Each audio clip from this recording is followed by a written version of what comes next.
ছেলেকে হ্যাঁ বলার মতো কি যোগ্যতা আছে তোমার মধ্যে?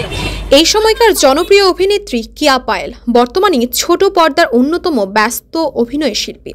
বড় পর্দায় তার অভিষেক হয়েছিল ইন্দুবালা সিনেমার মাধ্যমে, তবে এরপর তিনি নাটকে বেশ মনোযোগ দেন।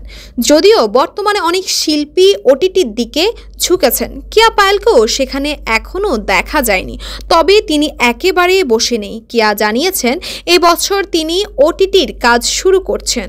ইতিমধ্যে একটি ওয়েব সিরিজ এবং একটি ফিল্মে চুক্তিবদ্ধ হয়েছেন। ওটিটিতে তার কাজ সম্পর্কে কিয়া পায়েল বললেন, এই মুহূর্তে পরিচালক বা প্ল্যাটফর্মের নাম বলতে চাই না, কারণ নিষেধ আছে। তবে আমার ভক্তরা প্রায়ই জানতে চায় কবে ওটিটির কাজ করব। তাদের নিশ্চিত করে বলতে চাই, এই বছর আমাকে ওটিটিতে দেখতে পাবেন। ভালো দুটো কাজ নিয়ে আবারও হাজির হচ্ছি আপনাদের সামনে। এদিকে কিয়া পায়েলের ছাত্র আন্দোলনের আগে অভিনয় থেকে কিছুটা বিরতিতে ছিলেন। সে সময় তিনি জানিয়েছেন নিজের একটি বিউটি পার্লার চালু করার পরিকল্পনা চলছে। তাসপিয়া তাবাসসুম, এই সময়, ঢাকা।